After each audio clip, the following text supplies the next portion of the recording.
Hey everybody, and welcome to another YouTube live Q&A session. This is Roberto Blake helping you create something awesome today. So today is going to be a lot of fun. We're going to be talking about YouTube channels. We're going to be talking about niche YouTube channels versus variety YouTube channels, which is closer to what my channel is. As many of you guys know, I cover a variety of topics. It's not just the stuff where I'm doing either these live Q&A sessions with you or I'm doing YouTube tips or advice. My channel is focused around the broader aspects of creativity and building your creative career and the success that you want as a creative person. You could be a YouTuber, you could be a graphic designer, you could be a digital artist, a painter, a musician, a filmmaker, or a photographer, or any type of creative entrepreneur, and you would get benefit from this channel. You could be a student, or you could be somebody who's working in the creative industry and you'd get benefit from this channel.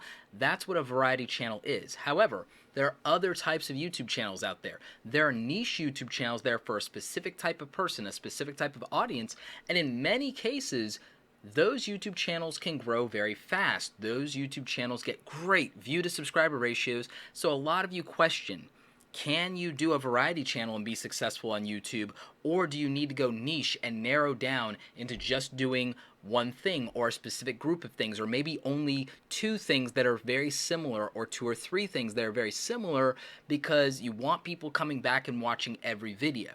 What you guys know about this channel, if you've been tuning in, is that I cannot, nor do I really need to, get people to come back and watch every video. It's the thing that young YouTubers beat me up the most for because they see their big heroes getting massive views, or at least a decent view to subscriber ratio. And what I think a lot of times gets lost in that conversation is, isn't all of their content more or less the same thing, or for at least the same type of person? My channel doesn't necessarily do that, but there are other channels that don't do that either. And so we're going to talk about that. I'm going to show you guys some examples. We're going to break them down. And the thing is, we're going to try and help you make a decision about whether or not you need to go more niche, if depending on your goals, or if variety can work for you. But there are ways to do variety and not be all over the place. There are people who do it very well, and we're going to take a look at that. I'm also going to answer some of your questions, and I think that you guys are going to get a lot of value out of this. So let's go ahead and jump into it. I'm going to actually switch over screens real quick, and I want to show you a couple of channels that we're going to be looking at today. I'm going to start with the channel of a friend of mine.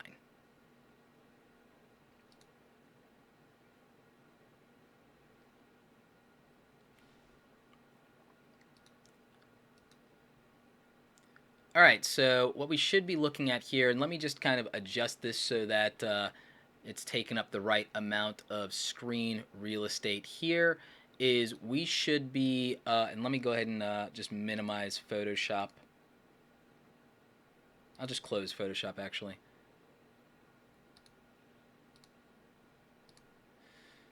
There we go. Yep. That's my actually doing stuff things, my actual desktop there. There's nothing here that I don't need you guys or want you guys seeing, so there's nothing that I need to be worried about. That's what live is. Live is just showing you guys the real deal, right? So anyway, I've closed out everything. Let's look at my friend Sarah Dici, rhymes with Peachy. She has a really cool YouTube channel, and in a way, she does variety content. She does photo, video, and tech-related stuff.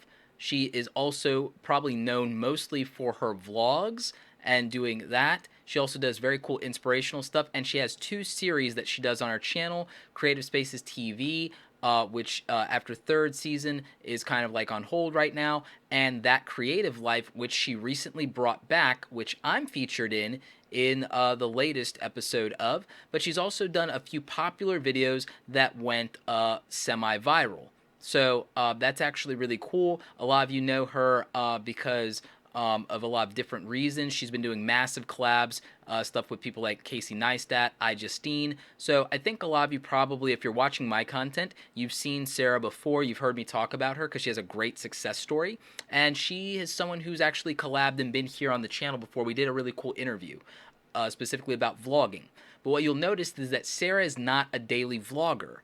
Sarah started as a filmmaker, and if you look at her earliest content, if you sort by oldest under videos by date, you can see that Sarah is a traveler, a world traveler. Even from a young age, she's been to Greece and Iceland and done all kinds of cool things, has been sailing around the Greek Isles, and that's where a lot of the focus of her content was in the early days on YouTube, and that she's been doing this stuff for quite a while before the other stuff, came up. And then she also started doing some tutorial videos that could get search and some camera review stuff and travel gear stuff. This is the kind of content that gets searched in YouTube.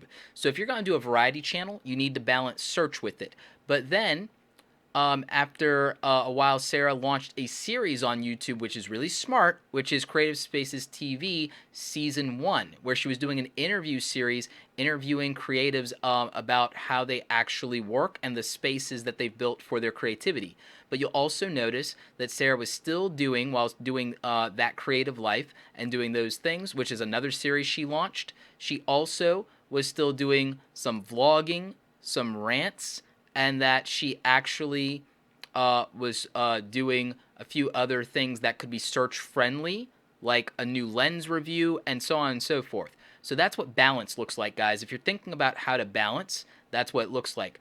After getting shouted out by Casey Neistat, she took advantage of momentum and went to doing a daily vlog for about 50 days in a row, in addition to her other content, before deciding not to continue doing daily vlogs. You can see that this is her first daily vlog, and then she did that for a while, but after a certain point, she stopped with daily and decided to cut back vlogging to doing that maybe 2 to 3 times a week, and then also releasing her other series and also still doing some tutorials, because now that she had some of this attention, people wanted to know how she made her videos. So she did a lot of camera review stuff, and she did tutorials around that, and that's really smart.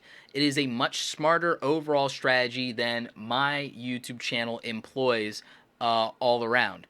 It is the right way if you're going to approach variety content to do it, because Sarah does vlogs and she does tech stuff, and then she has her 2 series. That's just enough of a tight bundle of things that are interrelated of, you came here because you like my personality and you like my vlogs mostly, but here's the behind the scenes of how I make the vlogs. That's interesting to other people who might want to become vloggers or want to see the process behind that. But then it's Sarah doing interviews, and it's Sarah traveling. So she's the hero of her own story, but she still has search-friendly content. She also still has themes so that she doesn't have to vlog every single day, even if she wants to put out a bunch of content. And then she has series that can get her the other types of things that she might want career-wise, and that's smart. And it also lends itself to being able to occasionally put out a viral video like 360 skydiving. It all fits, and it's nothing out of the ordinary from content she was doing even 2 years ago, so she didn't have to change her brand hardcore. So that's a really good example of a variety channel. Before I drill down too much into that, let's look at a really good niche channel, which mine is not. Let's look at Peter McKinnon. If you guys are into camera gear and you guys are into filmmaking and photography, you have to know who Peter McKinnon is. He is killing it. He is crushing it. He is one of my favorite go-to guys when it comes to this stuff, and he does a fantastic job. And what does he have? He has the vlogs, but he also has tutorials, and he also has things that are specific to stepping up your filmmaking. So his channel doesn't have a whole lot of variety to it. It's very tight. It is super tight. If you're going to do a niche channel, this is exactly how you do a niche YouTube channel if you're going to do one. It is super tight. It is super focused. Let's look at his playlist, because this will show you how tight this is. He only has the vlog, the tutorials, and stepping up your filmmaking, and just like 2 other playlists, and that's it. And he has a ton of videos. He has a ton of videos. And again, hyper focused. If it's tutorials, it's Photoshop and it's Premiere. If it's tutorials, it's filmmaking and how to do it. Hyper focused. And so Peter didn't have to do 1,000 videos to get to over 500,000 views, because he's focused and because he knows that there's a big enough community of people who specifically want to focus on video production, photography, and filmmaking and camera gear. So again, super tight. This is exactly what you want if you're going to do a niche channel. You focus, and this is how you do it without being repetitive, and this is how you brand and market it well. And everything he's doing is exactly the right thing if you want to make a niche channel. Here is a channel by my friend Chris Do, who runs Blind Design in LA, who is doing a channel that is niche but has to cover a variety of things in a niche. This is a channel that's all about graphic design and about the graphic design industry and becoming a designer and working in the industry perspective. And it covers the business of design, it covers identity and branding, web design, and how to start an agency and typography, because the graphic design is so broad. Graphic design is so broad. You could do a video every day for 10 years on graphic design and not run out of things to talk about. That's how broad graphic design is, because you have graphic design, web design, motion graphics, branding and identity, typography, print design, and then you also have digital print production, which goes into a whole different category. And then you could go old school and talk about the history of design. You could talk about famous graphic designers, and then you could talk about the career aspects of that. You could talk about agency versus freelance versus in-house. There's so much to cover, which is why it's fine that many of us are talking about graphic design on YouTube, because there's so much. So, Chris Do and his company, they have this channel, The Future, and it does great. But not every video knocks it out of the park. Even with over 100,000 subscribers, which they did not have 2 years ago, they had, I think, 10,000 or less just 2 years ago. I did some channel stuff with them. I actually gave them some recommendations that they took to heart. And, me and Chris talked extensively at length about his YouTube channel, and they are killing it. It's better than it's ever been. And they're a great channel to reference if you want to be serious about a topic, you want to go in depth and cover a variety within a niche. This is a channel that does that very well and effectively. However, as you can see, even with putting out so much content, the views won't always be there.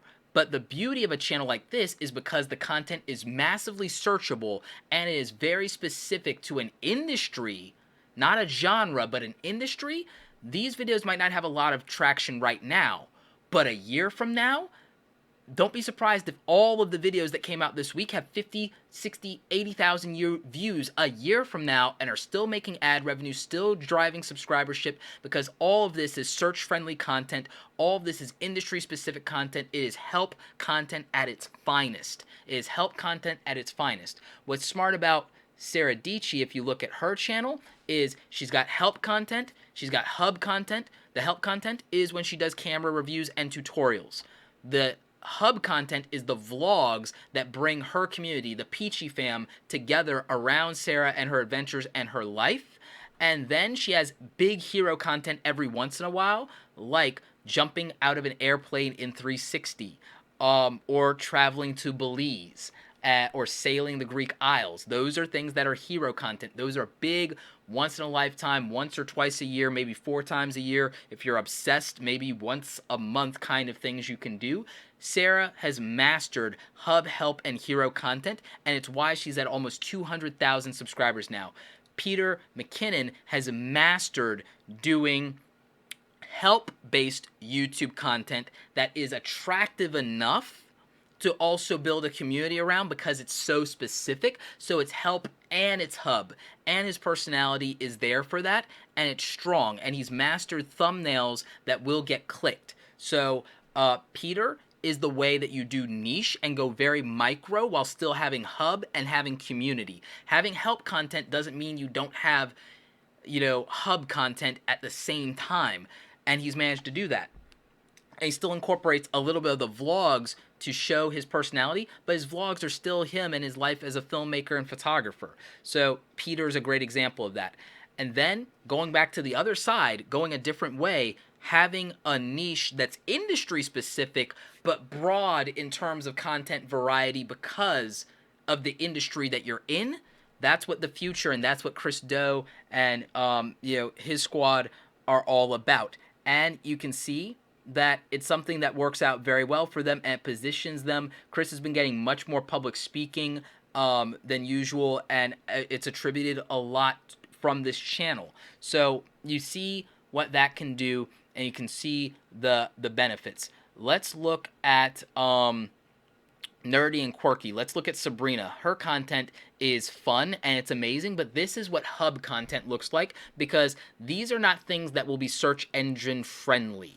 These aren't things that will be search engine friendly, and these are not things that are big hero viral potential content, but they are community driven, and that's what hub content is. So if you're going to build a community based channel on personality, then nerdy and quirky with Sabrina is definitely a great example of that. Her tagline being where funny comes to die. So it's a lot of comedy and community driven content, and this is what like hub content can be and a variety channel can be if it's driven by personality. If it's driven by personality and humor, this will let you get away with talking about anything and still getting views and not worrying about search and so on and so forth. So I've given you all these different examples of these channels. Let's do something weird. Let's look at my channel for a minute, and let's look at something that I don't talk about as much. I'm going to literally go hardcore into the things, like, we already know what my channel does well. I'm going to go hardcore. I'm going to rake Roberto Blake over the coals on this YouTube channel and tell you every single thing my channel doesn't do well. Okay? So, right off the bat, let's look at the channel itself. The branding is good. I'm not gonna give Roberto crap about his branding. Solid thumbnails, not the most click-worthy or clickbaity thumbnails. It could be better. And these thumbnails need to create more tension and more anxiety. A lot of these are very straightforward. Some of these are better than others. But at least there's consistency. So I'm not gonna give Roberto too much crap about his thumbnails. Here's the thing, though. There's a lot of stuff here. All right, you got popular videos. I see that you have videos that can get massive views. Great. All right, you're a public speaker. I can understand the business aspect of putting that up there front and center. And yeah, this is hour-long stuff that's not going to get a lot of views. Okay, cool. Got it. All right. Advice on creativity and creative careers on Mondays. All right, cool. And I see consistent thumbnails here. You have a community that likes that stuff, but it's not getting a ton of views compared to some of your other things, but it's not doing terrible. So at least there are people who want that, and I can see that this is search engine friendly. Okay, tech and gear reviews. All right, that's cool. Not getting a ton of views on that, except when you are. Huh. This Mavic Pro video got almost 40,000 views. This one got 3,000, 4,000. So that just, all right, it's hit or miss with those because you're not a tech channel. You're not a tech channel. Maybe people don't care. Maybe people can't afford the tech you're reviewing. You might need to think about how you make that work a little better. You might need some more click-worthy thumbnails or show off the product more. You got camera and DSLR gear. Makes sense because you make YouTube videos, but it's not getting the views. Software and tutorials. Okay, so that's search engine stuff, and that's hit or miss too. Got it. How to grow a YouTube channel Fridays. See what's going on here. And this seems to be fairly consistent, but it can be hit or miss. Entrepreneurship and social media. It doesn't do terrible, but it's not getting a ton of views. It looks like the majority of your community isn't that, but maybe that's what you want to grow. Vlogs. Okay. Those seem to be doing pretty good, considering you don't have as many of those. And then, okay, this is all the things on the channel. I got it. So the criticism I have of this is I see that it's always be creating and it's motivating and educating creatives.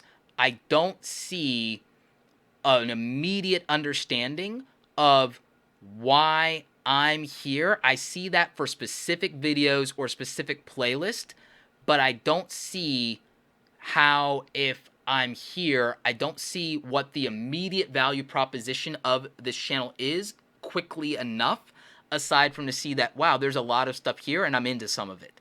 So it's like going to Walmart. That's a little rough. It's like going to Walmart, and it actually might feel a little overwhelming. Roberto, I think you need to find a way, if you're going to do all this stuff, to make it more clear. Or even if you're going to do all this stuff, maybe you need to consolidate and combine some of these playlists so it feels less overwhelming, and you got to find a way to connect some of this stuff together a bit more. Like, are you going to do tutorials on all software, or is it going to be video editing? Because most of your stuff is video editing, or it's Photoshop, so I don't know. that ties together with YouTube and it ties together with camera gear. Is there a way to tie that stuff more together and make that tighter? Maybe you think about that, Roberto.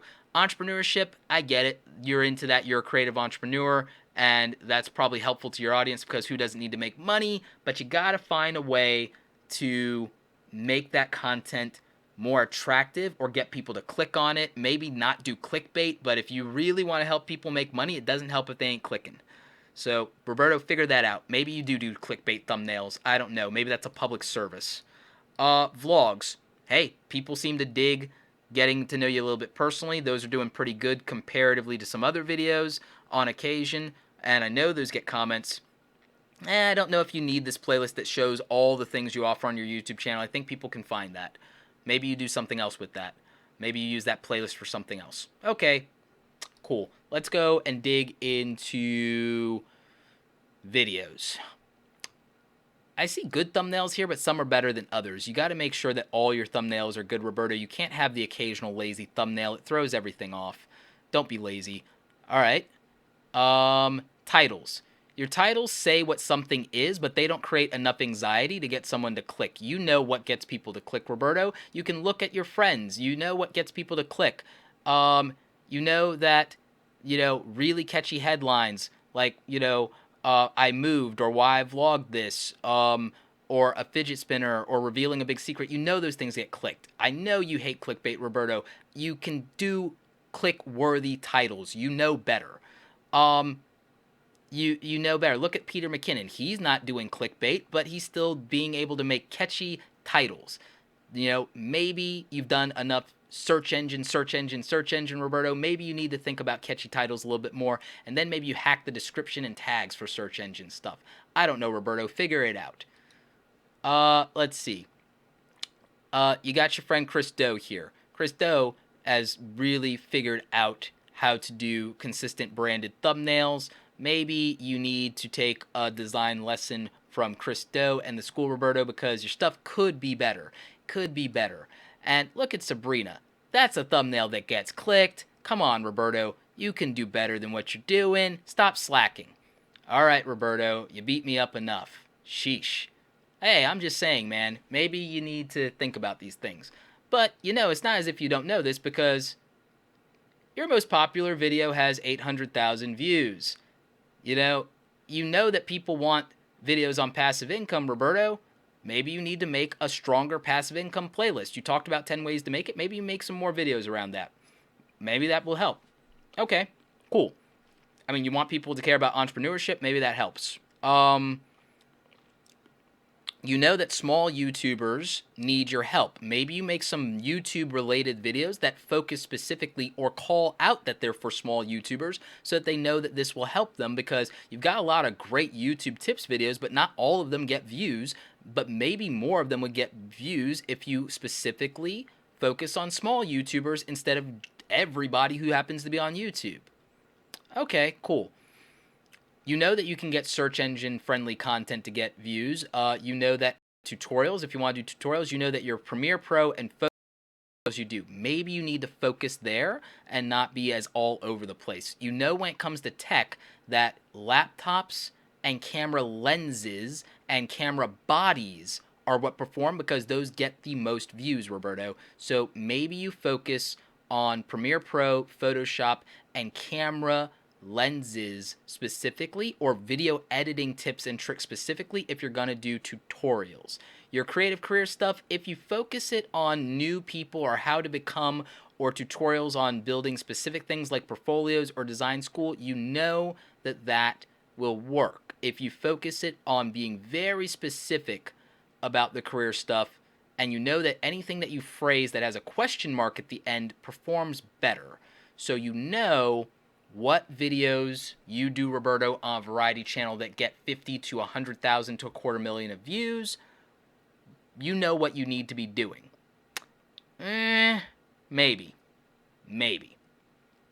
So, that's me being meta for a second. That's me being meta. We looked at some variety channels. We looked at some niche channels. We looked at some channels that are a combination of. And we looked at my channel.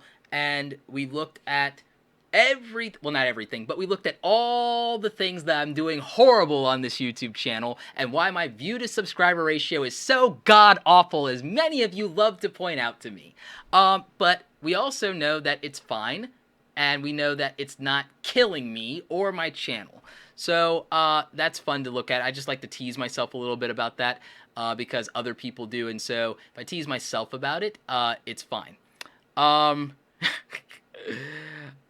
so there's so there's a balance to it. One of the things I never did with my YouTube channel that I would encourage more of you to do is balance.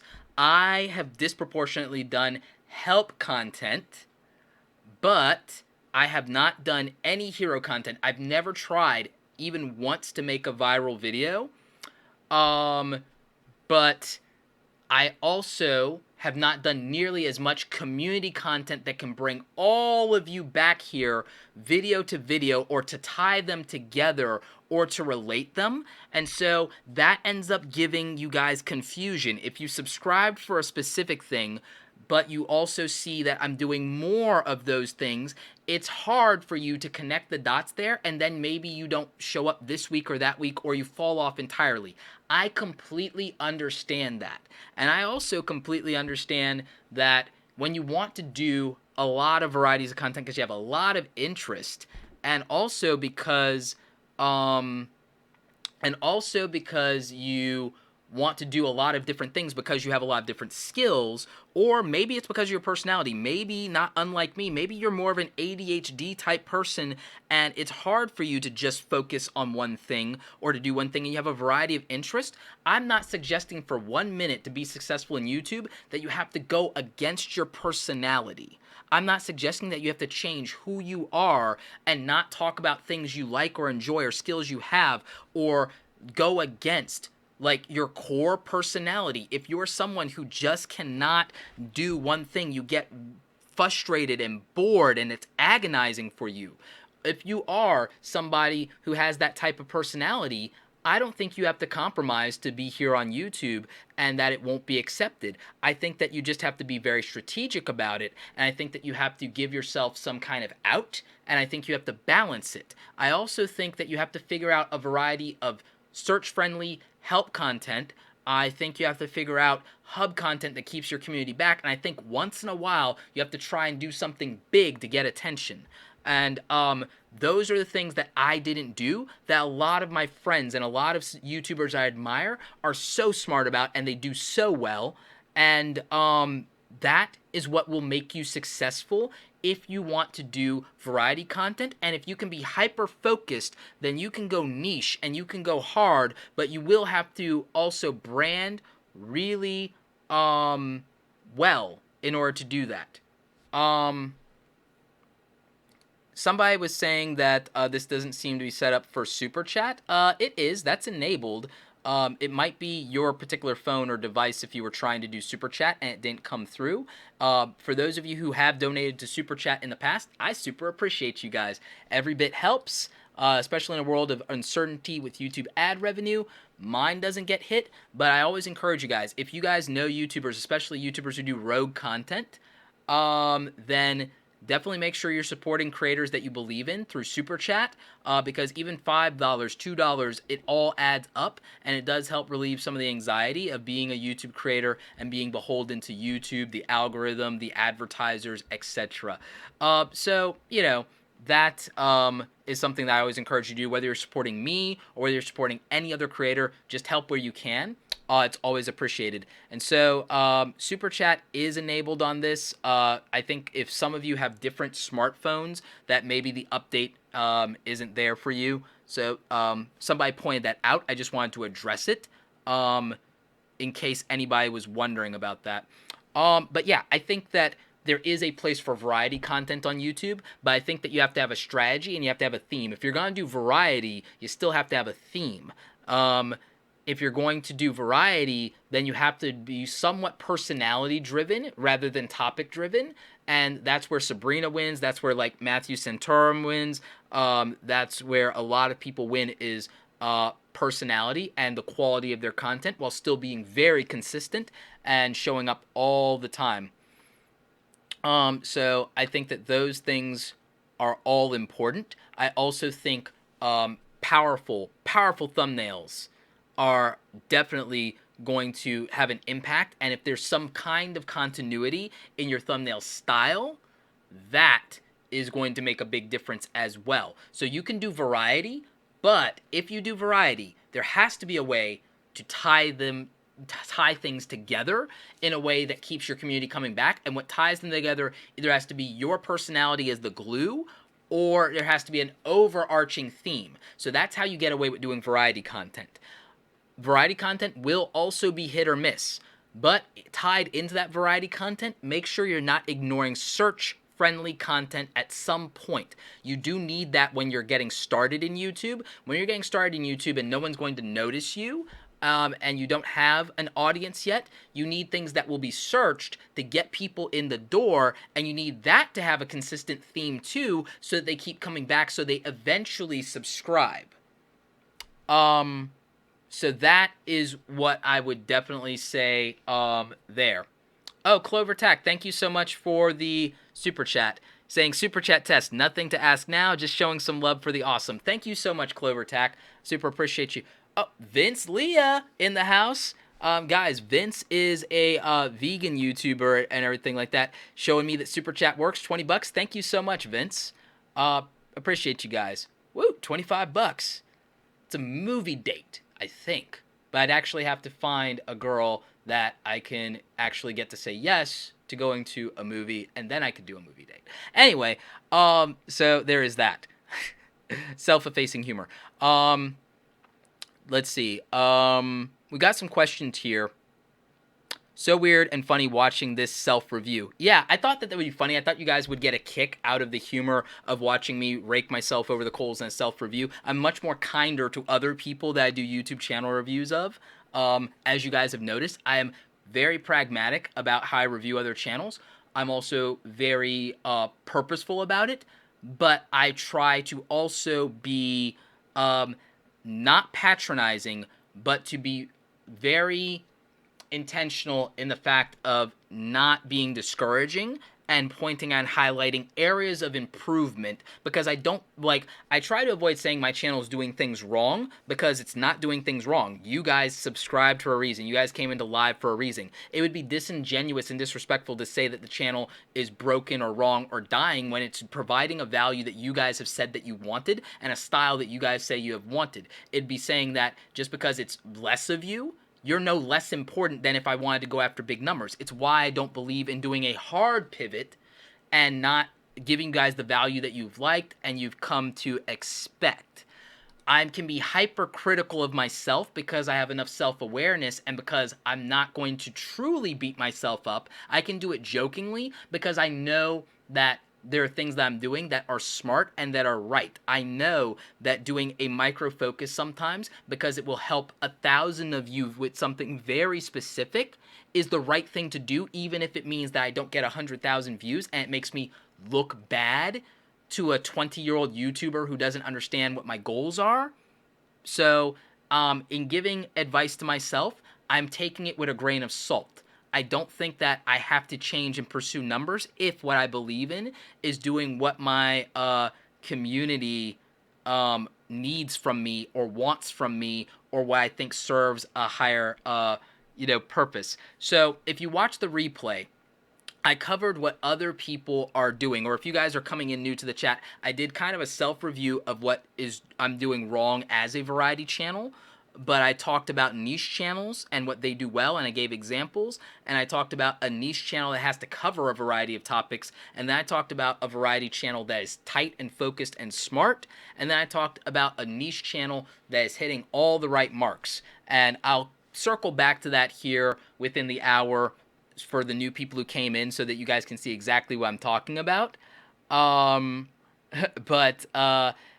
just want to point out that there's no single YouTube channel out there, including PewDiePie, that is doing everything right and anything perfect, which means that if you are critiquing yourself, I don't want you to be as hard on yourself as I was when I reviewed myself. I wanted to do that as a joke to kind of pejoratively show you guys that you're probably being way too hard on yourself when you're evaluating your own channel. It's why if I ever review your channel in the future, to give you actionable and truly well-intentioned constructive criticism, because that's the most helpful thing I can do for you, not beat you up and tell you, like, you're doing it wrong. So, I wanted to show you how I critique myself on that, because as harsh as I was, my channel's still getting over 500,000 views a month. My channel's still getting over 10,000 new subscribers in this community per month. My channel's still growing my email list. My channel still is very profitable and has helped me build a 6-figure personal brand. My channel's still getting me speaking engagements. My channel is still doing all the career things I need it to do, at least for the most part. My channel is still doing massive conversions for partners on affiliate revenue and on sponsorships. My channel is still attracting the interest of top-line brands and of ad agencies. So for all the things that my channel could be doing better, it's not that it's doing things that are outrightly wrong or not helping me achieve my goals. And I think that if you evaluate your channel based on it achieving real life goals for you, tangible goals for you that aren't YouTubery goals, I think that you will have a better appreciation for your channel and for the hard work you're doing, and you will see that it is valuable and that's paying off. And I think you will be less critical of yourself. I think that you will judge yourself much less harshly if you equate and align your channel to real life goals and not equate it to whether you get a silver or a gold play button. This is cool. It's nice to have, but you know what's really nice to have? Paying clients are nice to have. You know what's really nice to have? A stable, reliable income is nice to have. Other opportunities is nice to have. The ability to spin off a business is nice to have. The ability to have a product line is nice to have. The ability to have companies that want to work with you is nice to have.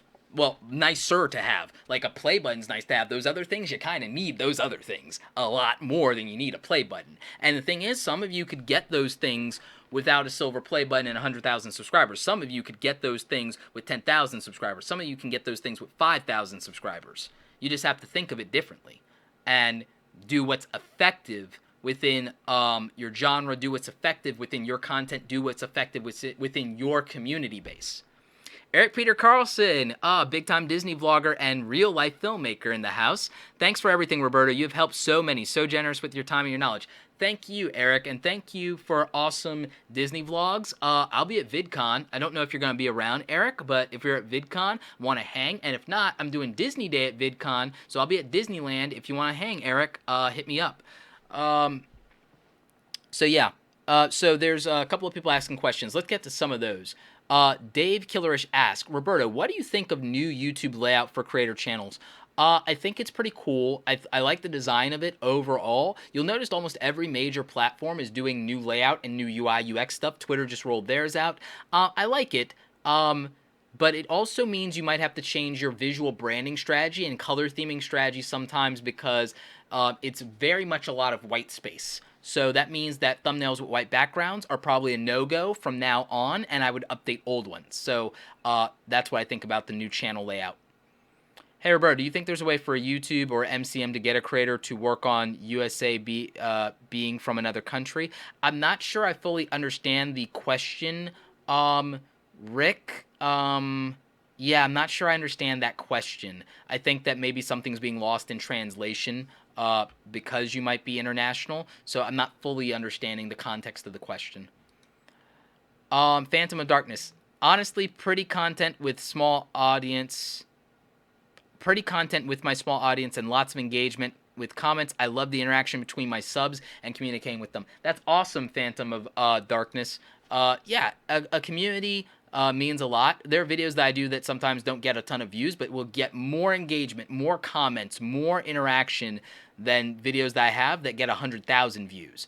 So that matters. Danny St. Loris McInnes. Wow, I'm sorry I can't pronounce your name. I'm butchering your name, Danny. I'm so sorry. How do you get paid doing what you're doing now? YouTube ad revenue, sponsorships, affiliate marketing, speaking engagements, some of the Create Awesome merchandise.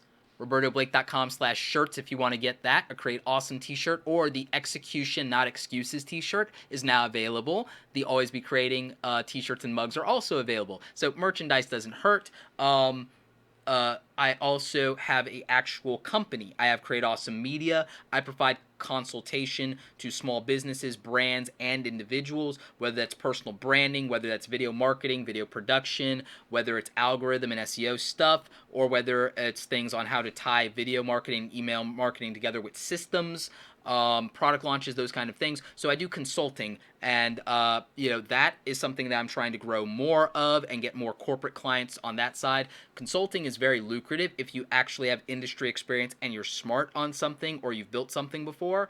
So that doesn't hurt. Public speaking can be very lucrative, and I do those things. So my business, Create Awesome Media, makes me a good income, but my personal brand, I could live off my personal brand. My personal brand around the YouTube channel and my podcast and what I do with public speaking makes me a very, very healthy living. And I also am planning a book, but I also have a third business with online courses that isn't out yet. But I've kind of started a shadow launch of that business because for those of you who want to join a mentoring group and a training program that's a little cheaper, well, not a little, it's like grossly cheaper than my one-on-one consulting, I started a membership group, and I don't market a lot. It's a group of like 40 of us right now, but people are paying recurring members of that, and they get access to my free templates, they get access to exclusive content, they get access to private training events that I do, and then I'm also encouraging a lot of interaction and peer review. People share their stuff with each other and they review it and comment. I get involved. So I have a membership program in addition to consulting, public speaking, coaching, and the ad revenue and sponsors and affiliate marketing. I'm losing track of how many revenue streams I have. That's how I make a living doing what I do. That's how I get paid, is I keep building revenue streams. I think 2 years from now, if I have less than 50 revenue streams, I will be surprised. I will be shocked. I'll be shocked if I have less than 50 things 2 years from now that make me money. And that's not a normal thing to do, but I talk about it in my passive income videos all the time. It's a very practical thing to do, but some people don't have the energy for that. Some people don't have the stamina for that. And so, it's, do your own thing. But I've seen people with like fitness YouTube channels that are niche that have like 10,000 subscribers that go to an online course and a membership site model and also do sponsorships that are very targeted, and they make like heavy six figures. They're like making 100,000, a $250,000 a year with 10,000 subscribers, and people don't believe me when I talk about it, but you have to think about their business model. If you are a fitness coach, or you're a nutrition coach, or you're like a vegan coach, and you have a coaching program where you charge one-on-one clients, but then you also take individual calls, but then you also do public speaking, but then you also have a membership site where people are paying like $50 a month, but then you have a program or a course that they could buy that's like 10 hours of video that like P90X or something that you charge like 300 or 500 from. You don't need a big audience to make six figures and make $250,000 if you're like a life coach or a vegan coach or a fitness buff or a yoga instructor. Like, you make real money. Like, those are some of the most profitable channels on YouTube, and nobody talks about it because they don't have 1 million subscribers. But those people are making money hand over fist. Those people are killing it, and it's because their niche content is the exact right thing it needs to be, and they get a lot of money for that. They do a sponsorship, it's a $3,000, $5,000 thing with 10,000 subscribers, something that people with even 100,000 subscribers can't get sometimes. So even in the tech community, sometimes a sponsorship like that is rare, even if you have 100,000. So there's a really practical aspect to that. Stephanie B. Sanity says, you mentioned you wrote articles for companies before. You mentioned you may upload a video talking about that. I'm hoping to hear some tips. Oh, yeah, I forgot. That's another way I make money, is I actually do paid writing. So, yeah, I mean, I'll do a video about that coming up, and it's a really good way, especially if you have video content you can incorporate, then that's actually really strong. My Harry Brett says, hi Roberto, thanks for all the tips and replies on Twitter recently. I'm setting up a new niche education channel. Any tips on setting up a mailing list, growing that list, and best sites to use? If budget is an issue, then use MailChimp. If budget is not an issue for your email list, then use ConvertKit, because it is much better to use ConvertKit for growing your email list, especially if one day you're going to sell anything like a course or a training. Use ConvertKit. If you go to robertoblake.com/ConvertKit, that is my affiliate link. That helps support the channel at no extra cost to you.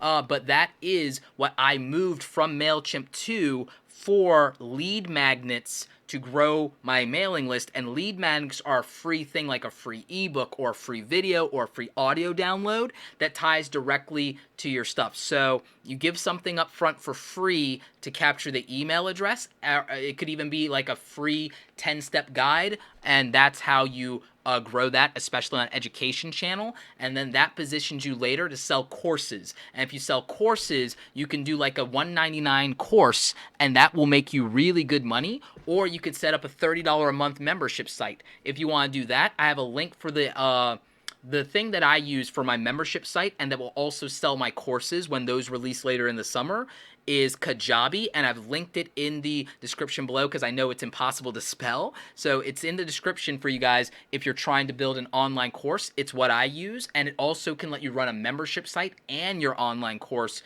and so you can make recurring passive income there. So My Harry Brit, if I'm you and I'm doing an education channel, I build my newsletter. I use either MailChimp or ConvertKit, depending on my pricing and budget. I grow from that email list. I grow a membership site, taking maybe $20 or $30 a month on that. Try to get 100 members in. Hustle hard for that. Get 100 members in like 60 days, and then build a course. Sell the course to your members at a discount, then sell it to the public using testimonials to market it. And then, to be honest, that's the beginning. I just gave you an outline for a 6-figure education business. That's the outline. So that's how you take a YouTube channel with a small audience, and that's how you build a list, and that's how you build a successful business off of it. So, yup, that's how you build a business. Missy Yabi Addison says, "Hi Roberto, love your advice. Can I get a review?" What's your channel about? Weird thing about how I do channel reviews. It might be weird to y'all. I don't just pick channels at random. I pick channels based on genres in YouTube that I have not covered, and that specifically I think you guys would learn from, because there's a lesson that applies in a broad way. So I don't review YouTube channels just for the individual YouTuber. I use them as a learning and training exercise for people as a whole. And so I have to feel that a channel can teach something to everybody, or everyone at least in a genre, to do a channel review. So that's where I don't necessarily do channel reviews the way that people would like me to, or because I'm asked to.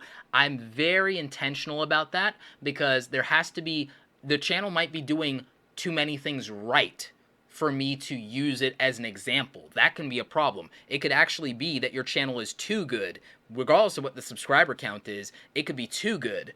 Or it could be that the things that it needs to change to grow are things I've already talked about. I need to be able to use a channel to teach a new lesson. And so that's what makes doing channel reviews challenging, is I have to be able to teach specific lessons, even if they're consistent, without being too repetitive. So there is that. Big Rick Machine says, "Is YouTube growth constant or like a snowball?" I'm assuming it just depends. It's specific for everyone.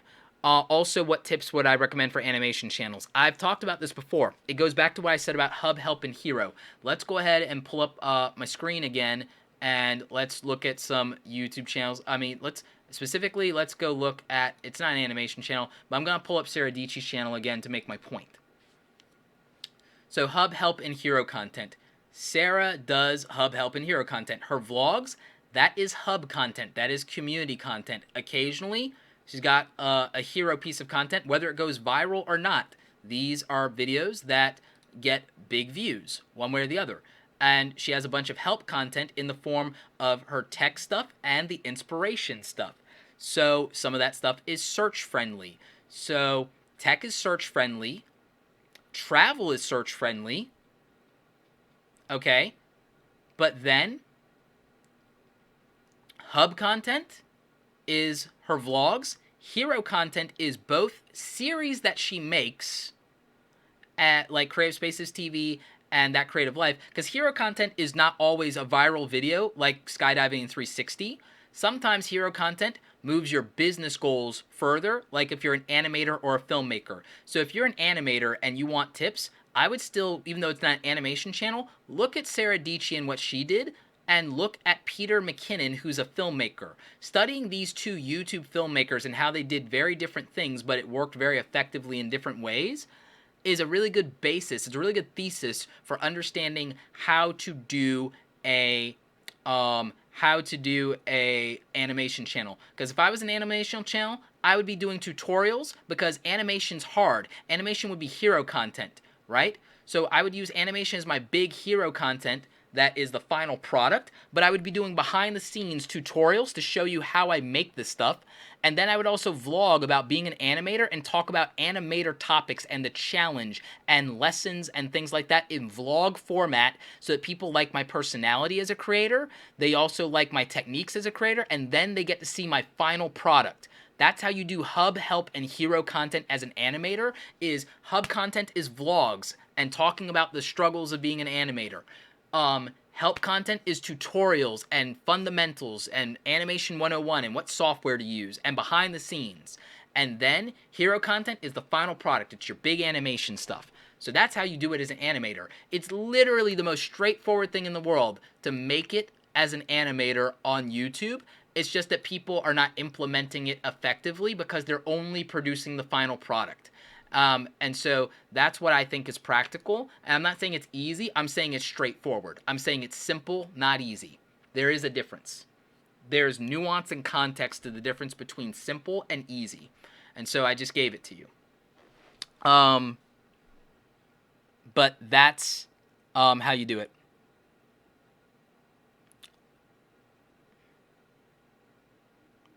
Anthony says, Roberto, I just started an education fitness channel with daily vlogs. Any tips for creating thumbnails? Create very attractive thumbnails that would make a good billboard. My strategy in YouTube for thumbnails is to make billboards. I used to make billboards for part of my job when I worked at an ad agency in Manhattan. I did the HBO boxing stuff. So I would look, and I would also look at what is a successful thumbnail in your niche that tends to get clicked, and then I would try to figure that out. That's what I would do. Oh, Ian Dean Cole. Dean Cole here is one of like my biggest supporters. He did a video on how he made $3,600 on a small channel, and he shouted me out on it. I haven't watched it, Dean, but I believe I have it set in my watch later queue. And also, I know that we were talking about figuring out a time to talk, because I know you want to work together on the consulting side. So I definitely want to talk to you about that, and I'm going to follow up with you. It's literally just been hectic. Again, so hectic that I've done, 2 live streams this week instead, or 3 live streams, something like that, instead of regularly edited videos. It's been hectic, but in a good way. More business than anything, and more travel than anything. More speaking stuff coming up, so all good things. But we're gonna talk, Dean. But yeah, even on a small channel, you can make real money. So there's a lot of things that you can do with a small channel. There's a lot of things you can do even if you're a niche channel. If you have something specific that you're covering, that you want to focus on, you can find ways to do it very effectively, like Peter McKinnon, who we looked at, did, where it's like, okay, I'm focusing on only 2 or 3 things, and I'm covering all the 2 or 3 things. I'm going deep on that. I'm going hard, and the quality will be there, and you can do that, and you can hit it hard, and you can grow massively. Less than 100 videos, I think, and Peter McKinnon has over 500,000 subscribers, like 660,000 subscribers, but he's making some of the best quality content for filmmakers specifically. For filmmakers and photo enthusiasts specifically, he's making some of the best content out there. That's what quality is, but he isn't slashing lacking on quantity either. He's uploading multiple times a week. He's got a lot more videos in a very short period of time that I've seen most people in this platform do, and that's why he's crushing people who've been here for 10 years on YouTube. So it doesn't even matter how long you're on YouTube. It matters how effective you are. It matters how consistent you are. It matters how many videos you're making, and the quality still matters too. But it's not quantity versus quality. It is both. It is always both. That is always the answer. For everybody who challenges me on that, I will come and I will throw down, because it is both, and I've got data to back it up. So there's that. But you know, that's what matters. Delilah says, I don't mean to be disrespectful at all, but ums are distracting. Conspicuously stop them. Delilah, do a live stream and then tell me about that. Do a live stream, let me count your ums, and pay me $1 for every time you say the word Not even kidding. I'm sorry for razzing you, but that's what happens. How do you get sponsored by a company like you? I've done a full video, Jonathan, covering how to get sponsored by YouTube channels. Please make sure you're checking it out. Tunji, Bangbola. I'm sorry for butchering your name, Tunji. How important is posting every day? It depends. You don't have to do it. Plenty of people grow on YouTube without posting every day, but it is probably the fastest way to improve, and not just grow your channel, but actually improve your skills. I had 5,000 subscribers in April of 2014, for sure. For sure, I had 5,000 subscribers in April of 2014. I started doing more videos. I started doing daily videos. You know what happened? I'm almost at 250,000 subscribers. So, how important is daily? I don't know. Maybe it doesn't matter. So, that's what I would say about that. Run Joe Run says, first time tuning in live, love your channel and your advice. Hopefully I get the confidence to upload first video today. Run Joe Run. Start today. Do it today. I did an episode of my podcast over in SoundCloud and iTunes, the Create Something Awesome Today podcast. If you guys are not checking out the Create Something Awesome Today podcast, I think you are literally missing the best content I've ever done if you're not listening to my podcast. I'm not even kidding. So that's at createsomethingawesometoday.com, or you can look for Create Something Awesome Today or Roberto Blake in iTunes or SoundCloud. You will find it. I've linked it, I think, in the description as well. But I have a podcast episode specifically for anyone who is not just getting started. I have that. You can just get started, and it will definitely be this piece of content will be the thing that helps you get started. Because if you're saying I'm not getting started because I don't have the money, I address that. If you're saying I'm not getting started because I don't have the motivation, I address that. If you're saying I'm not getting started because I don't have the time, I've addressed that. So I would listen to that episode of the podcast. Spike Vlog says, any vlogging tips for vlog channels? Watch my How to Become a YouTube Vlogger interview with Sarah Dietschy. It's here on the channel. Also, just watch Sarah Dietschy. Rhymes with peachy. Not even kidding. Roman Castro Vlogs asks, does sending someone to another YouTube page via shortened URL on a channel approved site count as a session end? Probably. Probably from YouTube's perspective, yes.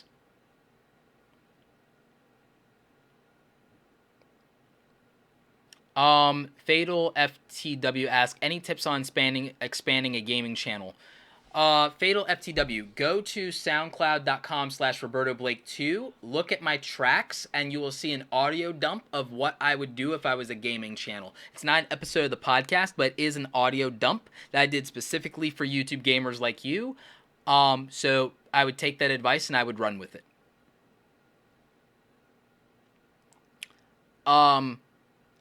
Quatrain Rap Football Rap Battle says, I want to use a soccer highlights video on YouTube and rap over it. Is it fair use? In my eyes, it is definitely transformative. I would do it and try, man, and even if you can't monetize, you get the attention. Roberto, it seems like you're always busy. Do you ever have downtime? Yes, that's when I draw in my sketchbook and don't post it to social media. That's when I go to Dragon Con and I shoot cosplay photos and don't post them to YouTube and I do post them to Instagram though for the cosplayers themselves because I like doing that.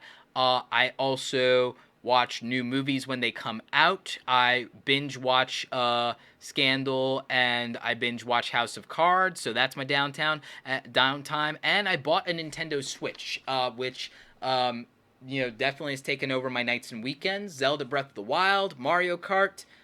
So yes, I do have downtime. I am working on balancing downtime with hustle a little bit more. I suck at it, but that's what Disney Day is for. So there's that. Let's see.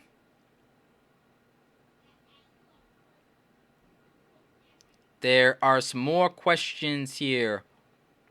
ADM says boycott's never gonna be fixed. Never in your lifetime is the boycott going away. Well, yes it is, but it's not. It is, but it isn't. One, some of the advertisers, they've come back. Two, new advertiser-friendly controls. I'm not sure how much I can talk about it because I do have the AdWords dashboard because I am a business person, so I also manage AdWords accounts for clients and I do advertising thingies. So I'm always studying that as a YouTuber anyway, which all YouTubers probably should study, the thing that makes them their money. But that being said, YouTube is never going to be what it was. And I don't know that that's a bad thing, but YouTube is never going to be what it was. Does that suck for certain genres? Absolutely. Does it suck for new YouTubers coming in? Absolutely. But you know what? The world's never going to be what it was. It's like it sucks for everybody who made their bones in traditional broadcast media that now we have smartphones that can do that.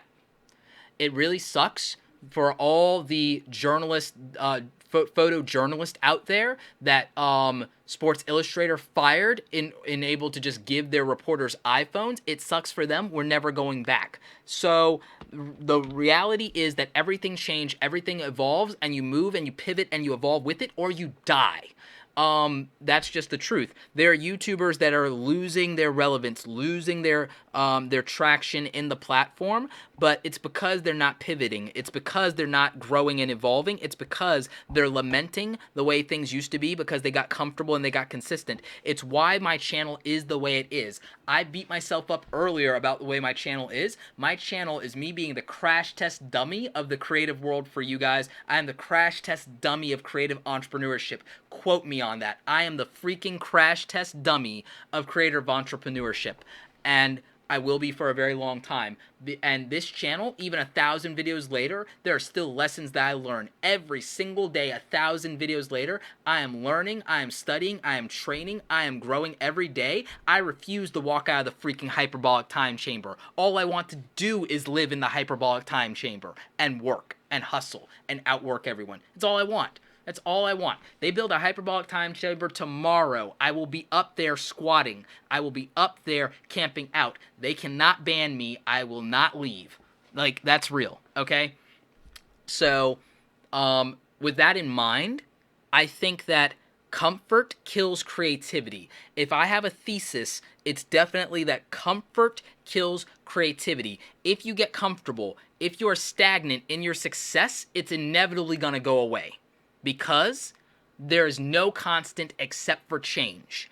And change makes people uncomfortable, and change can be bad. It can hurt people. But what are you really going to do about it? All you can do is pivot. And all you can do is know how to pivot. Look, I know after 1,000 videos that there are pivots and things I need to do on the channel. And what do those pivots look like? Creative thoughts as vlogs that let me do what I want and experiment, while at the same time at the same time, let me produce some of the best content I've ever done. Creative Thoughts. You guys have told me I've gotten more engagement and more comments on Creative Thoughts videos than almost any other thing except for rants. And so I will do those things, and I will do them more often. Is that going to overtake the channel? No. But Creative Thoughts lets me show you guys more of what I think and what I feel philosophically, and show you more of the life of what a creative entrepreneurship is like. If you want to be a creative entrepreneur, if entrepreneurship matters to you as an artist, a musician, a filmmaker, a photographer, then Creative Thoughts is a thing where probably I'm doing something different, because how many photographers, artists, and filmmakers, and writers, and so on and so forth are going to be vulnerable with you and tell you about the real struggles? are going to tell you about the real struggles? How many of them are going to just talk to you about something that they're thinking of doing, whether they know it's going to work or not before? How many of them are going to put that out there? No, they're going to hold their cards to their chest. I'm going to be more open and honest with you on the process and the background and the anxiety and the pain of being a creative and an entrepreneur probably than anybody has ever been. Ever. Believe me. No one has ever been as upfront with you about creative entrepreneurship as I have. Trust me on this. And I think some of you know the bit that I'm doing when I do that. So, like, that's why Creative Thoughts is going to be probably some of the best content I've ever made, and you guys are probably going to make it some of the most successful content that I've ever done on YouTube. And I think that those vlogs are going to matter to people, especially wherever my career goes a year or 2 years from now. I know people will look back on those vlogs and they will understand who I was, what I was thinking, and why it added up to whatever my outcome was. Success or failure, it will be documented. So that, I think, matters, and I think that we need more things that are real. I think we need texture and polish. I don't think, Philip DeFranco says texture versus polish, but I don't think it's necessarily texture versus polish. I think that there are times when we want texture, and then there are times when we want a polished thing. I think there are times when you guys want a raw, live video that, has some switchboard stuff going on because, Wirecast is awesome. And then I think there are times when you want a vlog or a live stream from my mobile phone that's just in the moment and random and in spontaneity. And then I think there's times when you guys want me to be thoughtful and do a structured, edited video that respects your time. And so I think that polish matters sometimes to be concise and to be well informed and to be specific. And I think texture matters to give a dose of reality and practicality and authenticity. I think you need both. I think that there is a need and a desire for both. And I've seen that with my own eyes. I know that that's how I feel. And I know that's how many of you feel. So I think that you have to learn to grow, adapt, evolve. Creative Thoughts is part of me reflecting on 1,000 videos of content and what should come next for me and what I can do differently and do better to bring this community of people with different interests together. These live Q&As bring us together. So I'm doing more live. And it won't just be YouTube live Q&A sometimes. There are going to be times when I'm going to do a live Q&A that is going to get very specific on tech. There are going to be times when I do it about creativity, and I'm hoping that you guys come back for that. Stephanie B. Sandy says, the growing and evolving mostly involves the clickbait, correct? I'm so terrible at coming up with the clickbaity stuff. No, it doesn't necessarily mean, clickbait, Steph. It could mean embracing YouTube Live and YouTube Live Mobile and building community and connection through authenticity through a live, unedited thing. That could be growing and evolving. Polishing your thumbnails, not making them clickbait, but making them more attractive, can be evolving. Covering topics that allow you to bring something new to the table can be evolving. Occasionally covering a trending topic where you might not have done it before could be evolving. So that matters. Engaging and listening to your community, being vulnerable, maybe sometimes going off on a rant, that could be evolving. So I don't think it comes down to clickbait. I think that it comes down to self-awareness and situational awareness. So I don't think it has to be clickbait. Jonathan Mara asked, do you have an affiliate marketing program for beginners? If not, would you recommend one? I think you mean, do I have an affiliate marketing program that you could join as a beginner? I think is what you're asking. Amazon is one you could do as a beginner. I think Best Buy, those work. All the web hosting companies. So yeah, all of those. ClickBank, all of those. Roberto, can you remind YouTubers the importance of patience and results? Yes. Be patient, hustle hard, and understand that you are a work in progress. Stop rating and berating yourself and beating yourself up as if you're a finished product. You're a work in progress. Advice that I would give a Roberto yesterday, tomorrow, next week. I have to give myself, that advice. The new YouTube is like trying to open a wine bottle with your teeth. I disagree on that. I wildly disagree on that. I think the new YouTube is fine. It may not be what people like. I mean, I don't want to go back to 2006 YouTube. I don't like 2006 YouTube. I also don't want to go back to pre-2013 YouTube. Do you realize that 2013 YouTube was like the worst clickbait ever? Do you realize that before they changed the algorithm, like, people were just getting over on like the crappiest content in the world sometimes, and that it was all view based and you could game the system? Do you know how many YouTubers bought views back when that actually could have mattered, and how many people are big YouTubers today and they make great content now, but how many people bought views? It's ridiculous. YouTube needed to change the algorithm in 2013, and they needed to change the algorithm in 2015, and they needed to do it again in 2017. And it mattered, and it's important, and it's why you're going to see small YouTubers rise up and do great content, and maybe they won't all get 1 million subscribers, but it won't matter. They'll be able to make a living without it because of the changes in the algorithm. YouTube is better than ever. I did an episode of the Create Something Awesome Today podcast, and I'll probably do a channel video where I do it here, and I went on record as saying that 2017 is the beginning of the newest golden age of YouTube, and we will have better content than we've ever had. Starting from 2017, content on YouTube will be better than it's ever been. I believe that 110%. I think that the old YouTube, as much as we might have nostalgia or cling to some of our old favorite creators and the way things used to be, I honestly think there's a lot of it that was garbage, to be honest. I think that there's a lot of it that still is, and I think that there were a lot of people who made their bones on the backs of garbage, and I'm not calling anyone out specifically, but I think like you can find examples of that on your own. And there's great people who do quality content. People I love who do quality content who stuck around: Philip DeFranco, Matt Pat of Game Theorist, people that are related to that, like Gaijin Guba, people like Peanut Butter Gamer, people, people, old tubers like iJustine, who still does some of the best content on YouTube today at all, period. People like Marquez Brownlee, MKBHD, some of those. So I think that we are in the single greatest golden age of YouTube after 2017, because I think that the free ride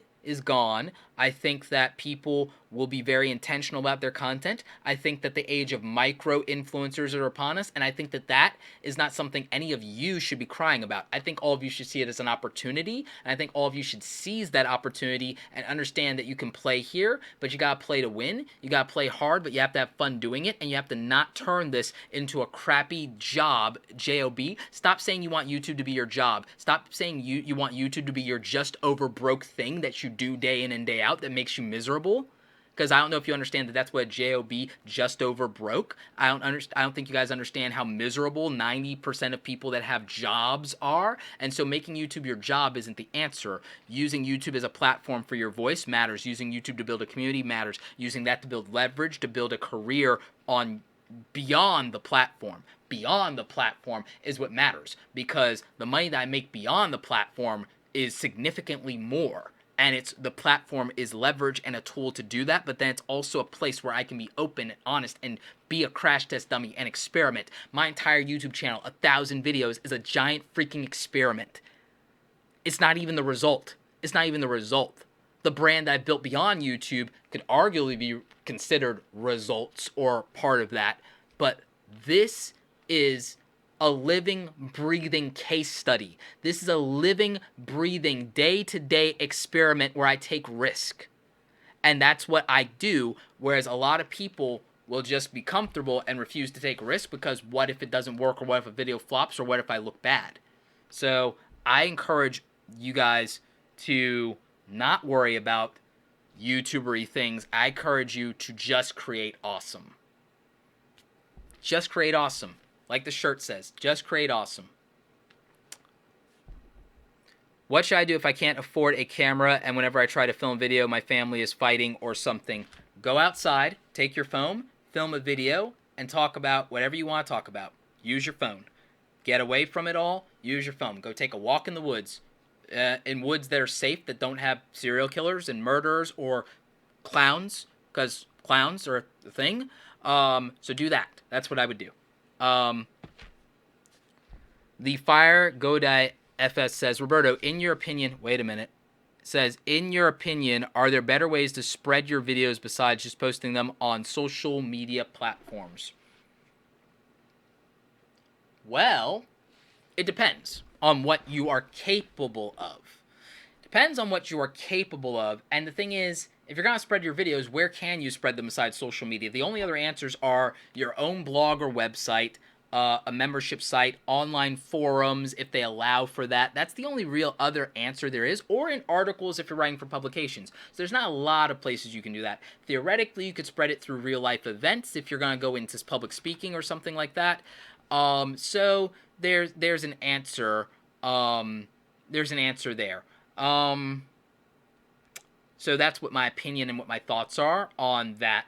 But what it does segment into is there's a very healthy business on whatever your topic is, depending on your topic, that you could build off of YouTube. It's part of one of the other things that I'm doing as a business person is physical events. Physical events. I will be launching a summit, a speaking engagement thing where speakers come and speak on stage, but also where we do jam sessions and we do real life workshops, and also where you do real life art jams with other artists, probably like in a hotel or at picnic tables or stuff like that. Like, I'm building a conference. It will take me a year or two. It will be small to start. It won't be anything grand, but it'll be small to start, but I'm building a conference, and I'm going to build what I think is one of the greatest creative conferences of all time.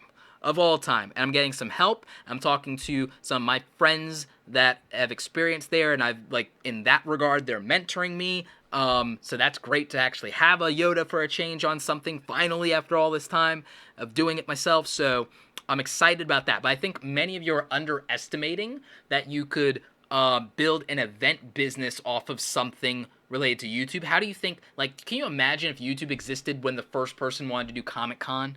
I mean, so you could do a cosplay or a comic book or anime convention off of a YouTube audience. I mean, and do a physical event meetup like convention, and it'd be amazing, and you could build a real profitable business that could expand and grow your brand exponentially and make you real money. So you could build an offline business from your online business. I'm going to talk more about that at some point. And I'm excited to do something great for the creative community with that. I'm also going to end up doing a physical workshop series when I move to Atlanta. I'll probably be in WeWork or some other co-working space, and I'll be hosting those kind of events, or maybe the Google offices downtown will put me up. I don't know if we can talk that out. I don't know. And so I'll be doing paid workshops. I'll also be doing some entry-level workshops. I'll be doing some like some private mixer events for the creative community locally, and I will be doing probably a virtual seminar series too for people who miss out on and can't be there physically. We'll work out some kind of like subscription thing for that, and then there will be the conference itself. In addition to all my other public speaking, I'll be hosting my own events, and that's how I'll build another business offline. But what I like about that for all of you is that it could be something as simple as you teaching art classes locally off of like your offline business. Like, I mean, you have so much opportunity. There's so much opportunity right now. It's insane, and so much potential for you to market yourself.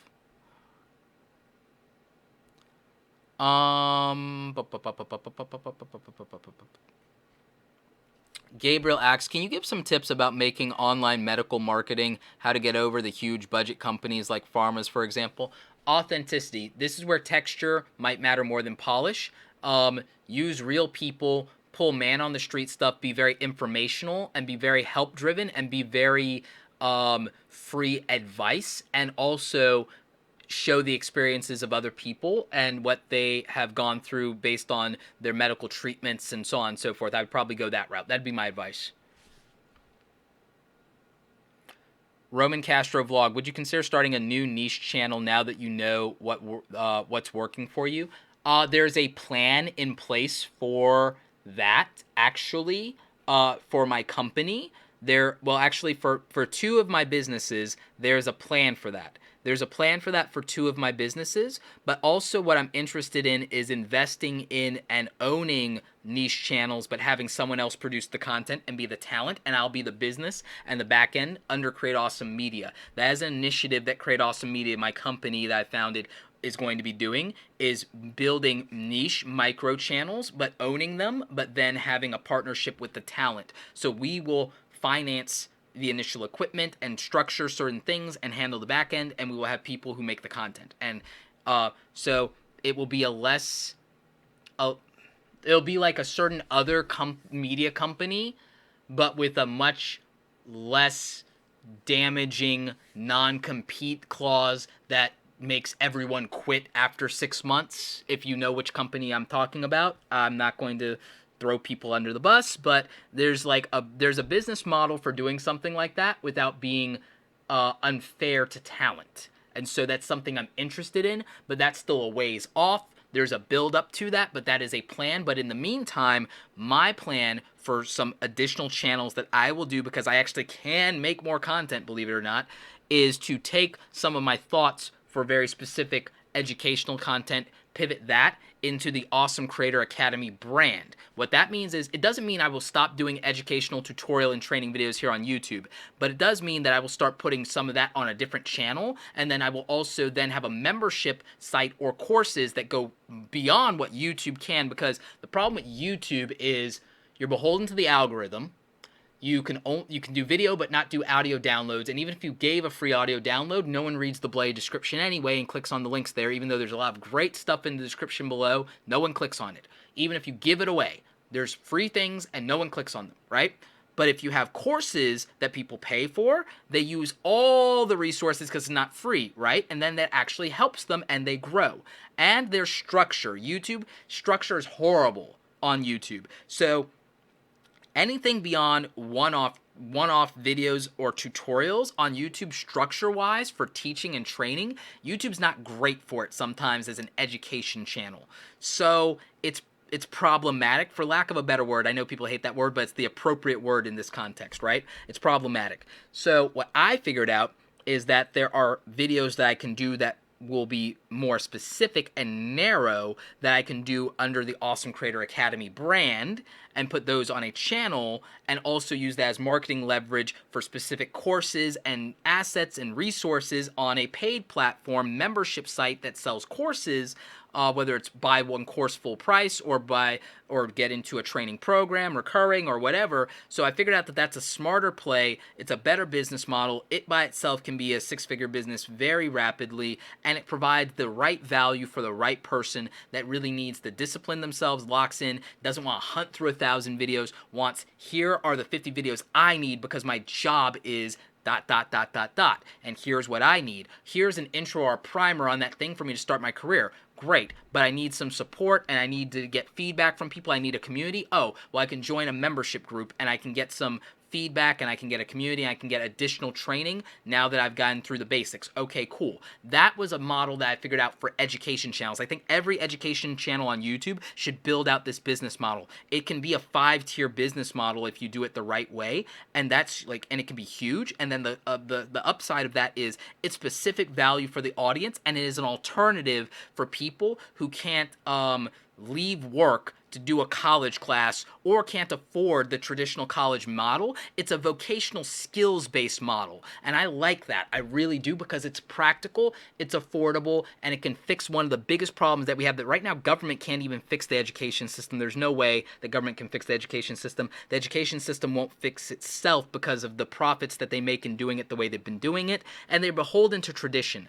But I think that digital online platforms, through a combination of free gateway content, specific consolidated paid content, and then membership support and peer learning, I think that we can evolve and then also webinar training, and then also having places where people can do physical training if they need to, and lectures and seminars and workshops. I think that those, and conferences for networking, which really helps your career, I think that that model, from an education standpoint, if we had everyone in every education vertical doing that, then college would be forced to pivot, and then it would become affordable for people to go to traditional college again. It would be amazing.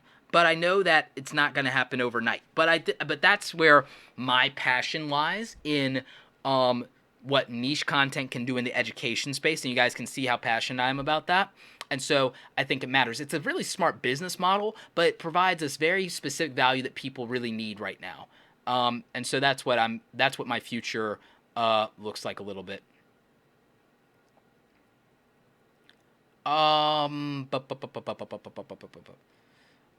If you don't have any active followers on Twitter or Instagram, how can those social media help your YouTube channel? I've been trying my best to get views and followers, but just can't get them. you grow those in the platform by actually being part of the community in those platforms and not just asking for attention. You have to give something before you can ask for something. Give. All of you are here because of how much I give versus how much I take, right? I'm pretty sure. If you're here because I give more than I take, let me know in the comments. If you're watching the replay or if you're still here live, let me know in the comments. Are you here because I give more than I take? Yes or no? Let me know. It doesn't have to just be a simple yes. You can talk about it. Because I think that's important. I think you have to understand that if you're not getting views, you have to consider what you're giving to people and if they understand it. Because the other thing is, I like one of the flaws with this channel is I don't make what the channel is doing and about easier to understand, but my new YouTube channel trailer, which hopefully will be out next week, will help solve that problem. And the way that I'm going to restructure my playlist will help solve that problem. So I'm looking forward to making things clear for people, and I think that your main thing is you have to be clear. What's in it for them? What's in it for them? It's not about people following you back or them jumping their numbers. That's why sub for sub doesn't really work. It's got to be about what's in it for them. I don't go to someone's YouTube channel and engage in the comment section to hear other people marketing and promoting their channel. I'm there to talk about Game of Thrones. I'm there to talk about Scandal. I'm there to talk about camera gear. I'm there to talk about Photoshop. I'm there to talk about the video. I'm there to talk about Philip DeFranco. I'm there to talk about Sarah Dici. I'm there to talk about iJustine. I'm not there to sub to your channel. You know, so sub for sub doesn't work, and that's why. Let's see. Brandon Goes Raw says, I'm a Disney vlogger, but I also enjoy vlogging my family and relationship life. Is vlogging at the parks a great way to get people to stick to my core, but also do family vlogs? Yeah, I think you've got to, interrelate it, and I think that you have to try to understand what got your audience there in the first place.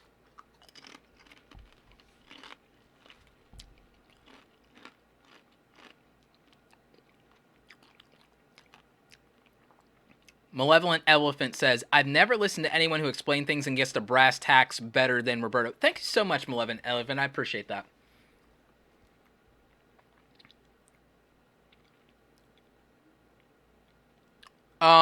Yes, guys, Andrew Kahn for TubeBuddy is here in the audience, and he's also a YouTuber, guys. And definitely, consider checking out his content. What I would say about TubeBuddy, which is linked in the description below, is it's the tool that I've used to disproportionately understand and grow my YouTube channel. In fact, I'll share my screen with you guys. I'll show you a new feature in TubeBuddy, and I'll show you why this helps your channel. And I haven't actually showed this in a live stream before, but I'm also going to show you it in the context of one of my most popular, the most popular video I've ever done on YouTube. So here's what YouTube tells me about my most popular video of all time through TubeBuddy. So let me adjust this so you guys can see better. All right, so TubeBuddy. What TubeBuddy is telling me through Videolytics, which is over here, is it's a summary of this video and my channel. The engagement on this video is not nearly what I would like it to be. The estimate on how much money this video has made is actually way off. It makes me a lot more money than that. But everything else here is 110% accurate, right? And here's the funny thing. In the first 48 hours of this video being alive, it only got 3,000 views, just like most of my other videos. The thing that everyone beats me up for, right? My view to subscriber ratio on my recent videos, your channel's dying, bro, right? But here's what happened. This topic is gonna get searched. 10 ways to make passive income online. People are gonna search for how to make money online. People are gonna search for how to make passive income online. In fact, when they do, what happens is if you type in passive income, I'm in the top results for that, top 10. Passive income online, top 10. Make passive income online. Ways to make passive income. Ways to make passive income. Passive income ideas. Passive income opportunities. Passive income streams. Residual income opportunities. Smart passive income. I'm ranking for 12 tags in the first page of YouTube for a very popular topic around how to make money online. This video gets 133 views per hour. It gets 3K views every single day, and it has contributed a massive amount of subs to my channel in the year that this video has been around, because this video is a little over a year old. Like, so it's done all of those things for me, and this is one video. This is one video out of 1,000 of my videos. One video. So this shows you its power. This video, the average watch time duration on this is insane.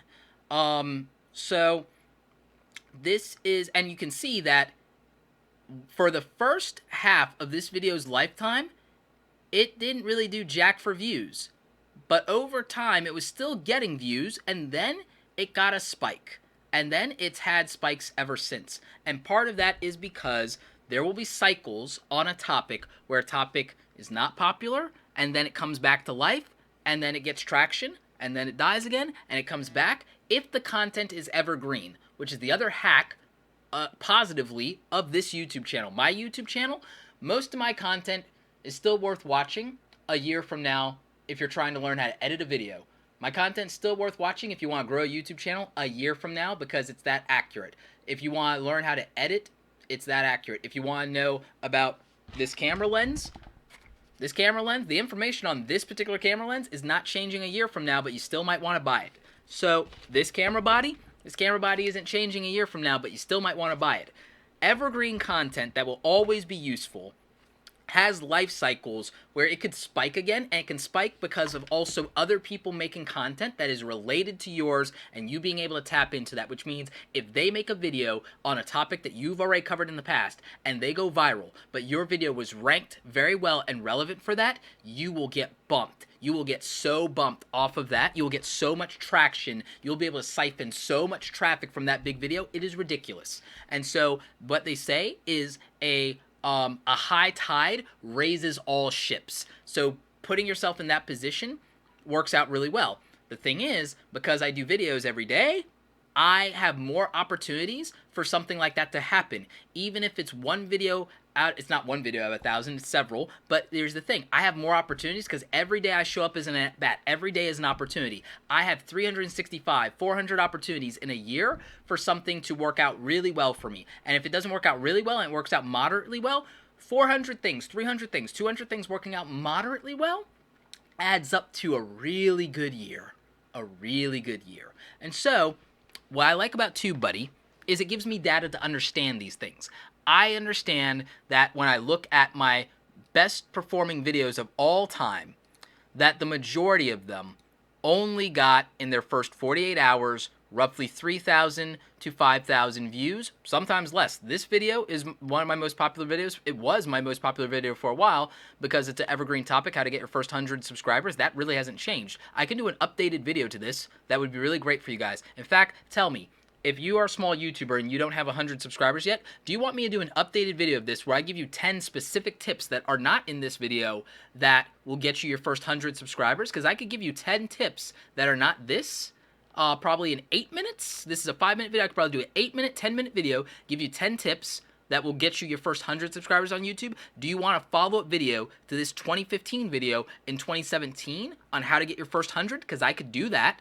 And when I do that video, this video that, you know, does okay, not as good as the other video by any stretch of the imagination, but does okay, will probably help boost that other video a lot, but it also will give you guys completely unique value. And I know that because I've studied TubeBuddy over here, and I know, oh, wow, this doesn't have the engagement rate that the other one had, but it's still tracking, it's still trending. It will never go as big as the other one unless more people are making videos that relate to it, that give it traffic, but this video is getting 300 views per day. This one's getting 3,000 views per day. But let's look at another video that's getting a lot of stuff. 5 stay-at-home businesses. Love TubeBuddy for this, because what I can do is I can look at these analytics and I can go, oh wow, you know what? This isn't being suggested or by my other videos as much, but it's ranking for all of these terms on the first page, so it's doing good. And then, oh, this is getting 700 views per day. So this is a good video, and it's still doing very well. It got, historically it did okay, and then it leveled off, and then it came back, and then it spiked, and then, so I know that I can make more content like this about stay-at-home businesses or small businesses that you can do, or online passive income. I know that, okay, this is a recurring theme. I have, of my top 3 videos, 2 of them are related to making money online. I know that I can go there. Same thing with small YouTubers. I know that I can focus on small YouTubers and it will make a difference. And the thing is, by looking at TubeBuddy, I know what I can focus on, because I would have thought my second best performing video was getting more views per day and that I should focus on that. But I'd be wrong about making that assumption, right? But if I look at the data, I can see what really might actually get more views in a period of time. Because look at this one. This one's getting 1,000 views per day versus my how to get your first 100 subscribers in YouTube. So if I target small YouTubers specifically versus just people trying to get to 100, it looks like I would theoretically have a much better performing video overall and more engagement. So that tells me, oh wow, if I was going to make an assumption just based off of the view numbers, I have to change that assumption, right? Because it's not what I think it is. And that's what TubeBuddy helps with. TubeBuddy helps you get real data about your YouTube channel and about your things, and whether you think something is performing well or not. You may not know what is performing well. You may not know what performing well is in the long term. This channel case study I did, yeah, it's only getting another 100, 200 video views per day, but the average view duration on this is really good, and the engagement rate on it is really good. It's a strong video. And so, is it driving my subscribers? No. So if the goal is to get more subscribers, I know that this video will not get me more subscribers. But what this video will do is get me high engagement, or case studies will get me high engagement. Talking about how small YouTubers grew will get me engagement. I'm getting ranked in search. So long term, this can help me. And what this video in particular, I know what happened was that this video got me 3 new one-on-one consulting clients that I did, and I literally, this video may not have made a lot of ad revenue, but I will tell you guys, I don't mind sharing this one because it's a good win. This video made me $1,800. This video that I did a week ago made me $1,800 because of consulting. So there you go. Like, you know, so YouTube success is not what people think it is. It's not what people say it is. It is very specific to your goals as an individual and how you go about it and how you use it. And so you don't necessarily know what a good video is, because the view count and view to subscriber ratio is not indicative of what a good video is. The last video I put out before we did this live stream in the last 21 hours was a video for graphic designers. Look at that engagement rate, a 13% engagement rate. Okay, that's insane. That's a 13% engagement rate. If I go and I look at, let's find, let's go to regular YouTube and let me pick something that's in my, like, let's look at the engagement rate on something. Let's look at something mainstream. Let's try and find a mainstream YouTube video, which I don't really watch mainstream videos, apparently. Apparently, my suggestions are somewhat weird. Who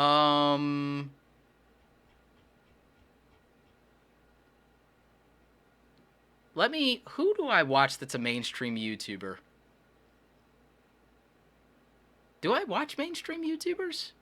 That's a thing, isn't it? Wow. Well, I won't use Philip DeFranco's videos as an example, because those actually will get engagement because it's the nature of a news channel. Let's look at what's something mainstream. Wow, I'm out of touch. I'm really out of touch. Guys, I might need a suggestion for a mainstream YouTube channel I can look at.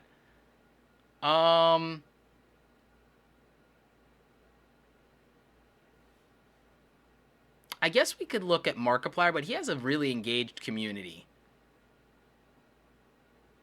So I don't know if that's a fair one to use, but I'm just gonna click on a video that has been out for at least a couple of days from him to see what the engage. Oh, let's look at an old video from him to see what the engagement would be on an old video.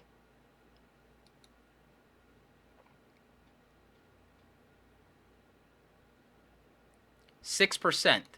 Okay, so 6% engagement is really good, actually. And you see that's greenlit, but it helps us understand what's going on with this video. And apparently, this video still gets 17,000 views per day.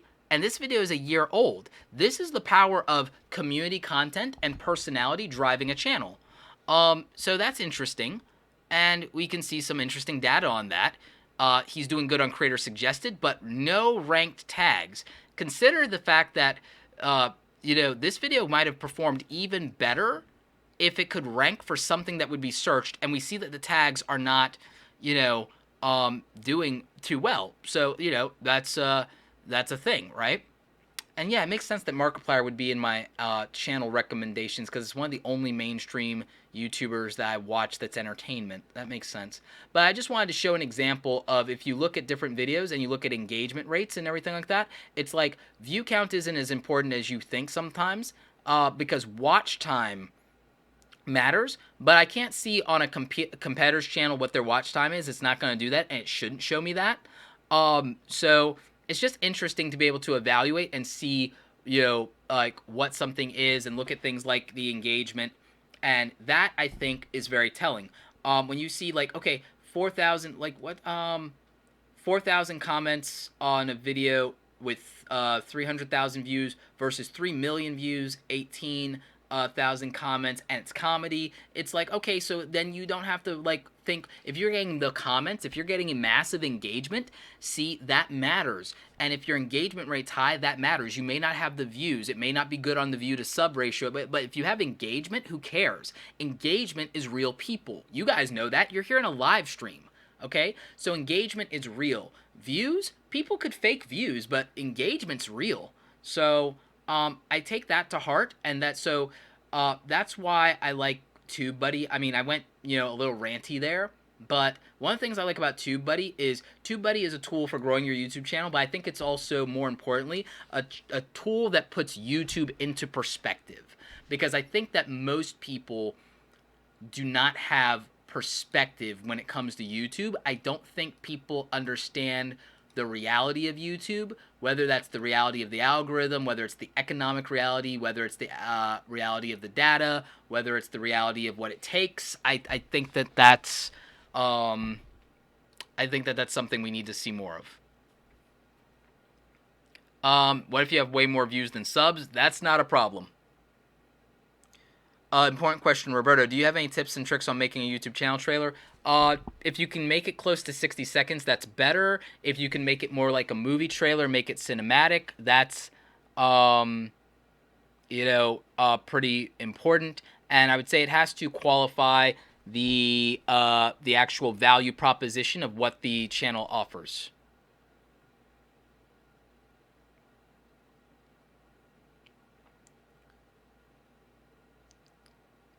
Yep. What's that difference between vidIQ and TubeBuddy?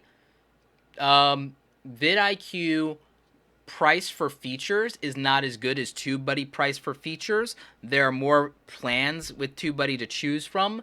TubeBuddy doesn't just give you the video analytics.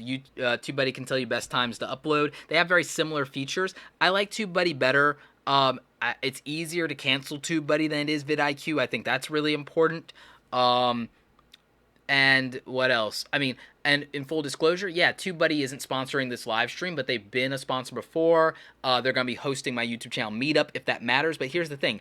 I was using them before they ever became a sponsor. I was using them before they ever were something I did with affiliates. I've been using them, and most of the channels that I've seen that have grown, that have been successful, used TubeBuddy to help them evaluate their channel. And so I just think it's one of the best tools for YouTube. I had the paid version of vidIQ, and I canceled it. So I would recommend and use TubeBuddy. Most of my clients are using TubeBuddy, and it is working for them. So I would do that.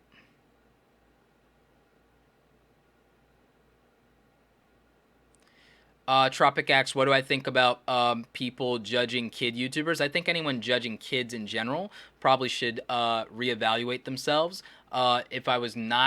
If if I was the type of person to incite violence, I would say, well, those people should be punched in the mouth, directly in the mouth. But I'm not the person who's going to incite violence, so I'm not going to recommend that people, punch people who are judging children and berating children in the mouth. I'm going to recommend that they have a stern talking to and maybe some social shaming, because, we can't advocate violence.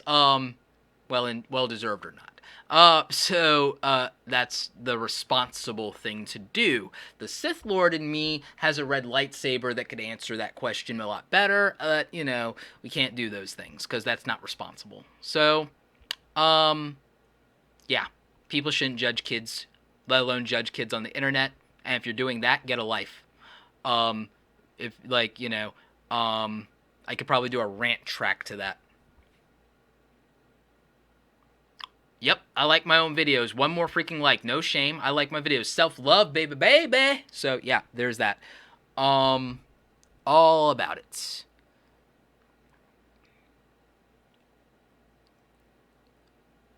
Urban Act Like TV says the money is always wrong on these things, and I'm glad. I don't want people to know what I make. Social Blade is fairly accurate on the top number, but it's actually, if anything, it's conservative on the top number. But no one's gonna really know what you make because they only know ad revenue. They don't know sponsorships. They don't know affiliate marketing. They don't know the business outside of everything. So it's a stupid thing. And I get why people do it. I think people are trying to be motivational, but I don't like people to go, oh, look at my YouTube revenue or look at my first check. I know they're trying to be motivational. I find it distasteful because I don't think it's people's business. I also think, what does it matter? That doesn't mean that you can do that necessarily, because what if your genre is different, or your business model is different, or what if your monetization is different, or what if you're pulling different ads? YouTube is an individual experience. There are best practices, there are guidelines, there are rules, there are strategies, there are hacks, there are tactical things you can do, but on the rest of it, it's individual. That's why when I've released my courses around this stuff, my focus is on all the things that are not individually specific, but then I will give, branch off things for hacks, like genre hacks are a thing. And that's how I plan to release my courses. That's how me and my friends like Sunny and Tim and Daryl, like how we approach those things. But then that's also why consulting and training still matters, because that's individually specific. And then that's why a group with peer mentoring and peer review that might have people from a different genre that can give you perspective is important. So, because YouTube is an individual experience, but you also need an outside perspective. So it's this thing is more nebulous than I think anyone gives it credit for. I think that there's more. I think this is more organic than people give it credit for.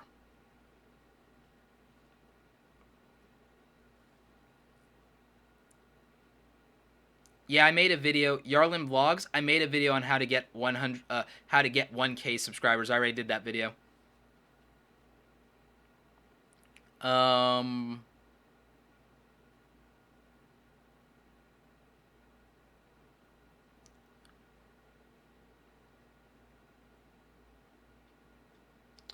Roberto, are there certain things a small channel should do to gain an audience that should stop beyond a certain point, or should they be consistent, small or big? Most things should be consistent, small or big. General rules: search friendly content and occasionally try to get in on trending topics.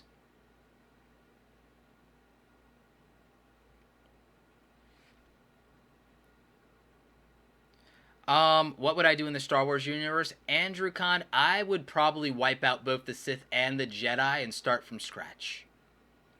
Yep. Which is close to the storyline of God, what was it? Knights of the Fallen Empire or something like that, or Knights of the Eternal Throne or something. Because in that, in the Star Wars: The Old Republic, the Emperor Valkyrian launched an attack on both the Republic and the Sith Empire and tried to annihilate both the Sith and the Jedi, and that's probably more of the route I would go, and I'd start over.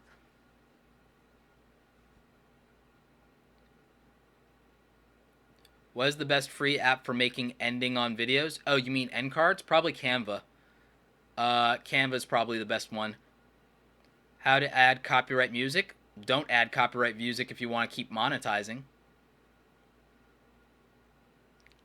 Why be a Sith when I can be an urban acolyte? It's like, I don't know, man. I think, I mean, the Jedi have their whole thing on relationships. They aren't necessarily about celibacy, but Jedi have some really strict regulations on relationship. So I don't know. It's like I kind of have to go a little more dark side on that. I kind of have to, like, it's like dark side, like, you know what, I think the ladies probably like the dark side better, so I'd probably have to become a Sith Lord for no other reason than that, not to mention the fashion aesthetic.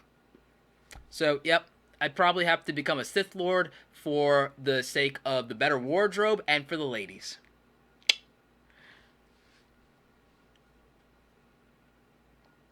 Is 17,000 and then 640 subs a bad ratio? It's the opposite, Brandon. You want more views than subs. That is the opposite problem. Um, Instant info. Roberto, I just changed from a list channel and niche down to just one topic. Any advice? I don't know if there's a reason you did it, then stay on the path and see what the data says, but list channels do well. Top 10 channels are crushing it in YouTube. Matthew Santorum set the bar high. I mean, that'd be my advice.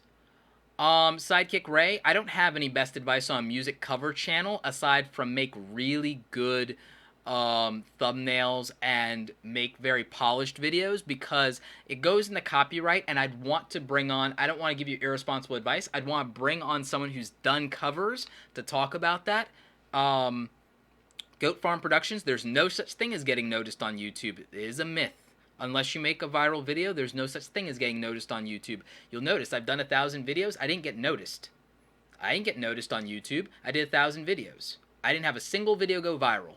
I didn't have a single video go big overnight. I've never had a video do 100,000 views in a 48-hour period. Not once. Ever. In 1,000 videos in 4 years have I ever done that. There is no such thing as getting noticed in YouTube.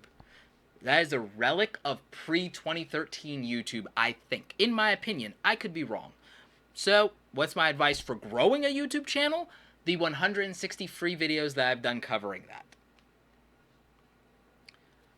Nicholas says, my audience retention is very low. Is that because I get most of my views through external link? It's possible that it's that. It's very possible that it's that.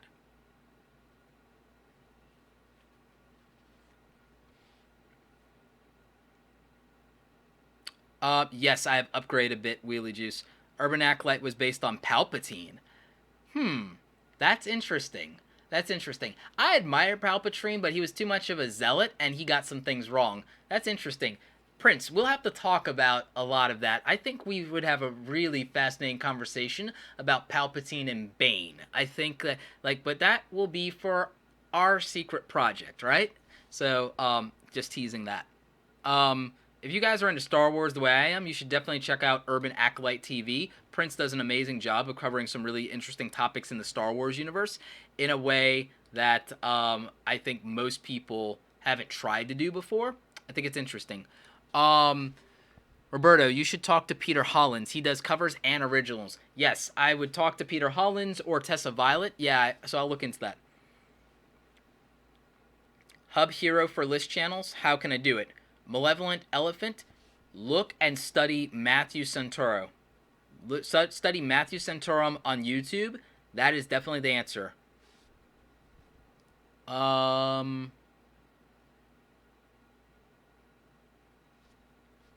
Which TubeBuddy account is thus banged for the buck for dollar for a small channel?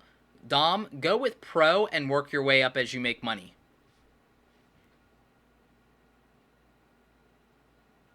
Yep. So anyway, guys, that's it for the live stream. I'm starving. I need to eat some stuff. I always do that. So thank you guys so much for tuning in to the channel. Thank you so much for joining me on a live stream here, talking niche versus variety. I've been thrilled to answer your questions. Guys, I have something that I'm doing for charity this month for my birthday, and it'll probably continue for a little while longer too. If you go to the description in the link below, I am giving shout-outs for charity water donations. When I hit 250,000 subscribers, I'll be doing a live stream. And if you've donated $10 or more, I will shout out your channel during my 250,000 live stream if you donate $10 or more to charity water using my link below. So we are trying to get some support for people to get clean water all over the world.